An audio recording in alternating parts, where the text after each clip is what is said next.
আসসালামু আলাইকুম। আমি মোহাম্মদ শাহিনুর রহমান। কেমন আছেন আপনারা সবাই? আশা করি আপনারা সবাই অনেক ভালো আছেন, সুস্থ আছেন। আমি অনেক ভালো আছি, সুস্থ আছি। আমার ভিডিও থাম্বনেল দেখে হয়তোবা বুঝতে পেরেছেন আমি আজকে কী বিষয় নিয়ে আলোচনা করব। যে আমি আপনাদের একটা কথা বলতে চাচ্ছি, সেটা হলো যে 12ই ফেব্রুয়ারি 2026 রোজ বৃহস্পতিবার বাংলাদেশে 13 দল জাতীয় সংসদ নির্বাচন হয়ে গেল।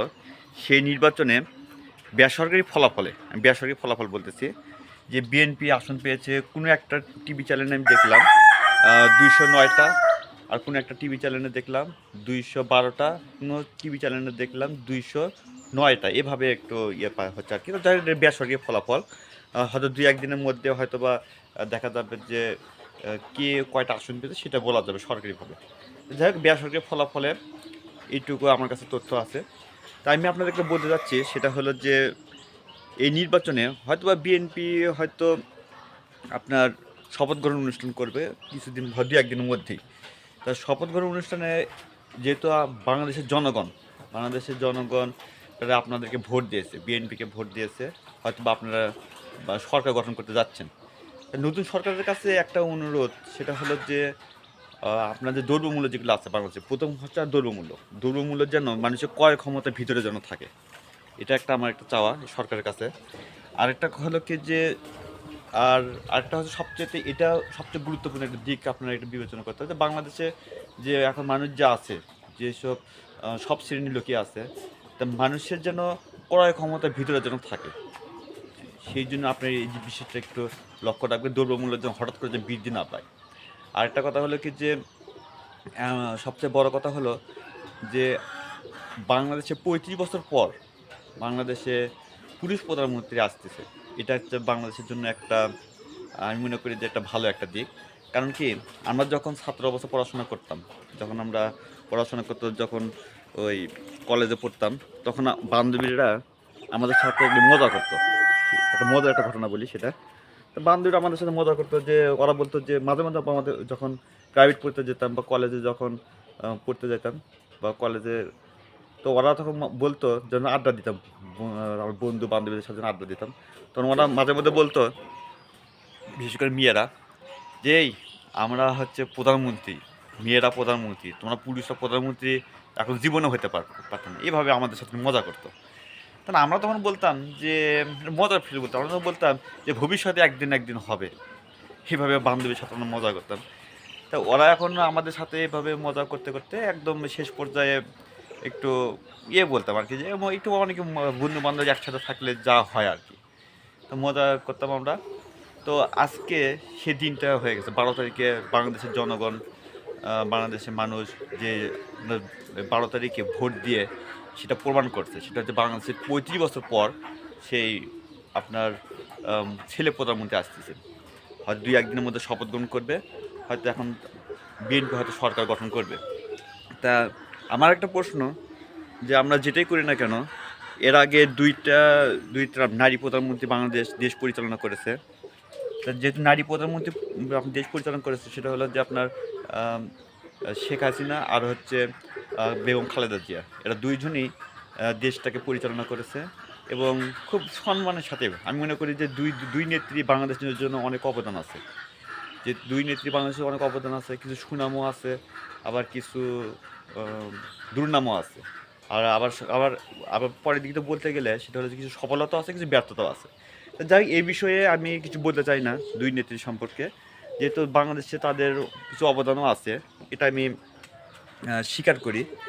আর কিছু দুর্নাম থাকলে সেটা হলো যে এটা বাংলাদেশের জনগণই সেটা ঠিক করবে। বাংলাদেশের যেহেতু আইন শৃঙ্খলা বাহিনী আছেন, বাংলাদেশের যেসব আপনার যেসব সচিবরা আছেন, তা বাংলাদেশের যেসব আপনার যে 3 বাহিনী প্রধান আছেন, ওনারা এই বিষয়টা নিয়ে চিন্তা ভাবনা করবে।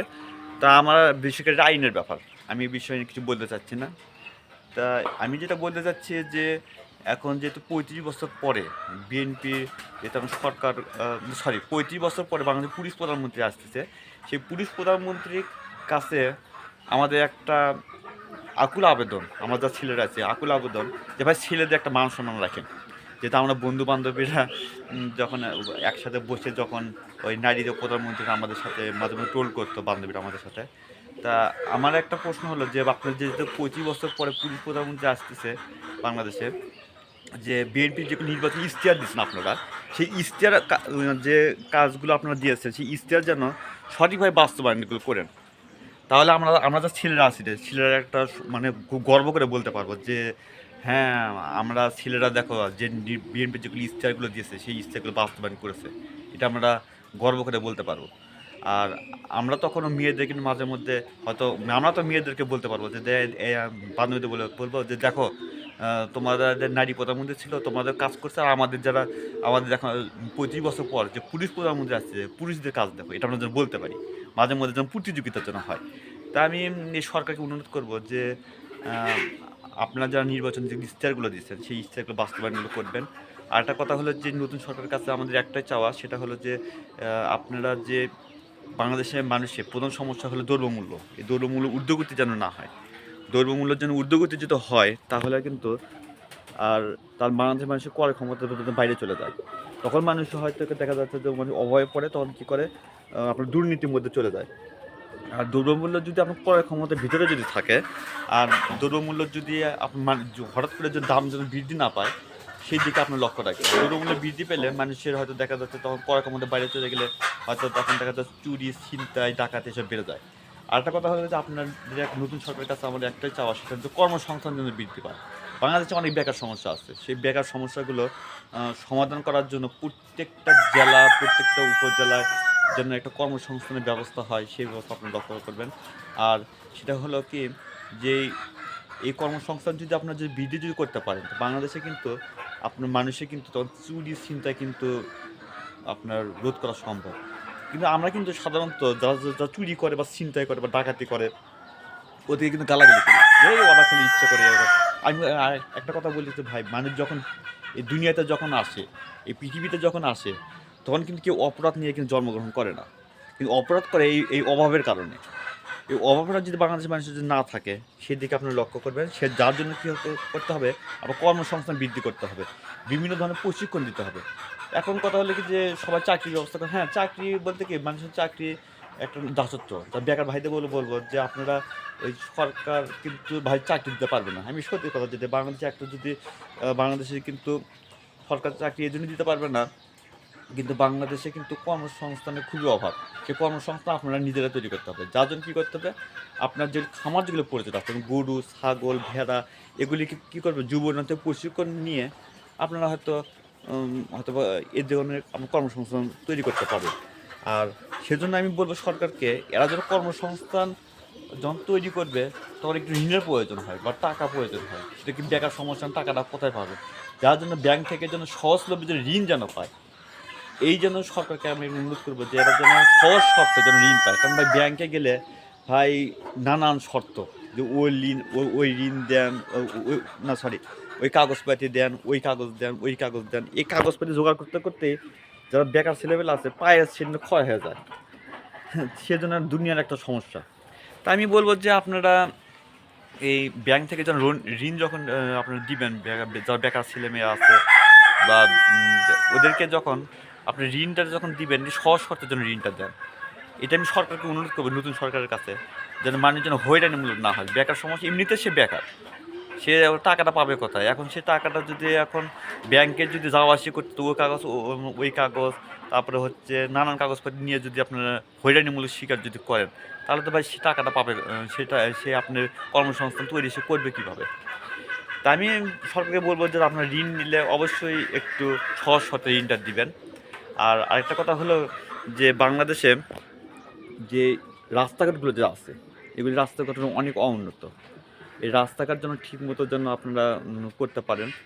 আর যেসব রাস্তাঘাটের যে উন্নয়ন যদি না হয়, যোগাযোগ ব্যবস্থা যদি উন্নয়ন না হয়, তাহলে কিন্তু ওই সরকার আপনার কিন্তু মানুষের কিন্তু ওই চলাচলে অসুবিধা হয়ে যায়।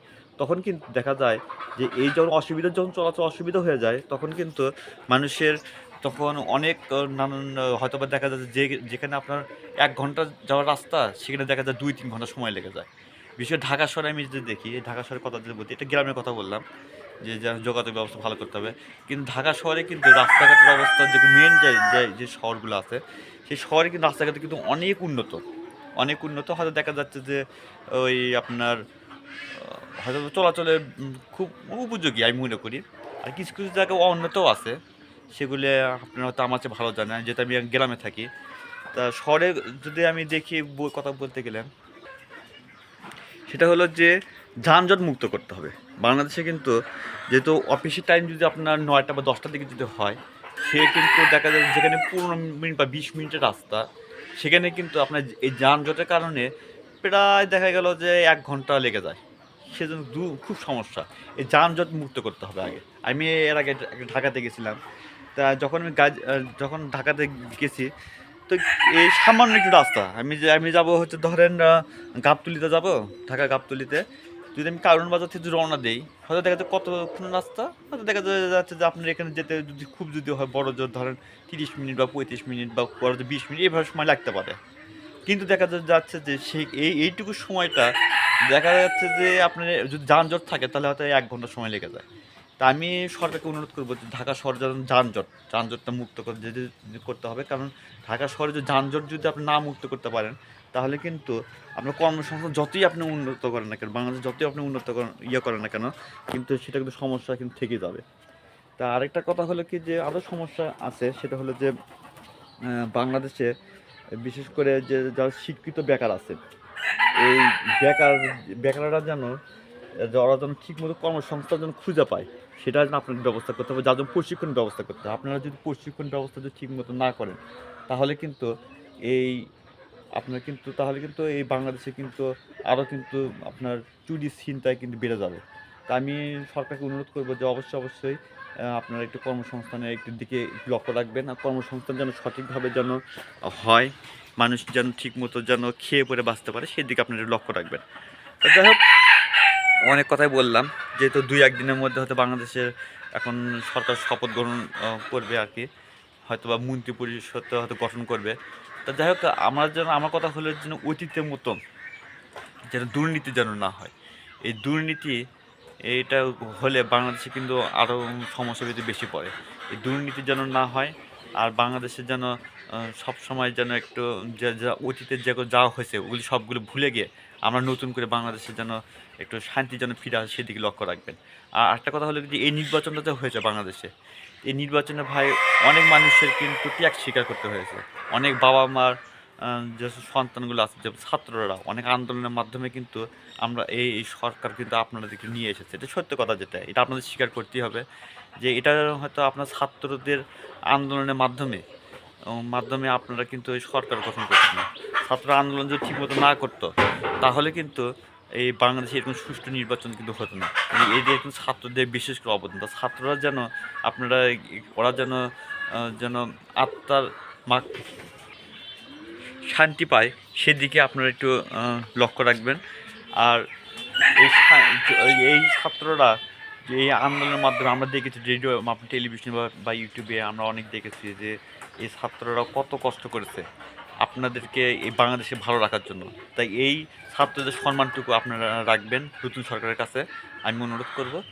তা ওরা যেগুলো চাওয়াগুলো আছে সেগুলো আপনার পূরণ করার চেষ্টা করবে। সবগুলো হয়তো পূরণ হবে না, যেটা সত্য কথা, কিন্তু এটা যেন সঠিকভাবে যেন বাস্তবায়ন হয়, সেই দিকে লক্ষ্য রাখবেন। আর আপনার যে নির্বাচনী ইশতেহারগুলো দিয়েছেন, সেই ইশতেহারগুলো যেন আপনারা সঠিকভাবে যেন বাস্তবায়ন হয়, সেদিকে আপনারা লক্ষ্য রাখবেন।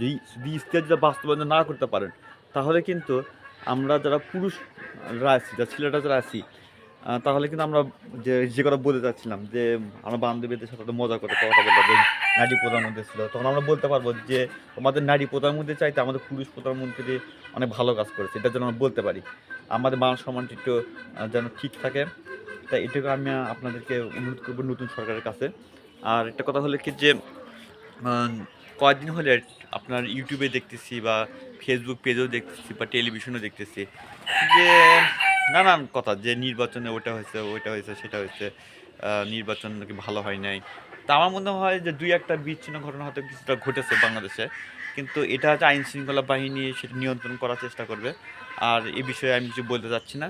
তবে আমার মনে হয় যে বাংলাদেশে প্রায় নির্বাচনটা কিছুটা সুষ্ঠু হয়েছে, আমি এটা মনে করি। কারণ নির্বাচন কমিশনার যেভাবে আমি যে কেন্দ্রে ছিলাম সেই কেন্দ্রের কথাই বলতেছি, নির্বাচনটা কোনো প্রকার আমার কেন্দ্রে কোনো প্রকার জাল ভোট পড়েনি।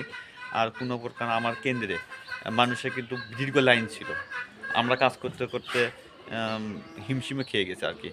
তো যাই হোক সব কিছুতে সব মিলে ভালো মন্দ উম, এখন কে কি বলছে না বলছে সেটা আমাদের একটা কথা হলো কি যে দুই একটা বিচ্ছিন্ন ঘটনা আছে, এটা ঠিক আছে, আমরা এটা মানি। কিন্তু বাংলাদেশে যখন ৩০০টি আসন আছে, সে ৩০০টি আসনের ভিতর যে একসাথে নির্বাচন হয়, দেখা যায় দুই একটা বিচ্ছিন্ন ঘটনা হয়তো ঘটছে, কিন্তু ভাই বাংলাদেশের মানুষ তো সবাই সমান না। বাংলাদেশে মানুষ তো আপনার দেখা গেল যে হয়তো দেখা যায় ৫টা হাত, মানুষের যেমন হাতে ৫টা আঙ্গুলের সমান না, তেমনি হয়তো ২-১ টা ঘটনা বিচ্ছিন্ন ঘটনা ঘটতেই পারে। তো যাই হোক আইন শৃঙ্খলা বাহিনী সেটা নিয়ন্ত্রণও করেছে। এই বিষয়ে আমি কিছু বলতে চাচ্ছি না। তবে যাই হোক বাংলাদেশে আমি মনে করি যে বাংলাদেশের নির্বাচনটা অনেক সুষ্ঠু হয়েছে বা সুন্দরও হয়েছে। তা যাই হোক অনেক কথাই বললাম। যেগুলো কথা বললাম যে নতুন সরকার যেন ভালোভাবে দেশ পরিচালনা করে আগামী ৫টি বছর।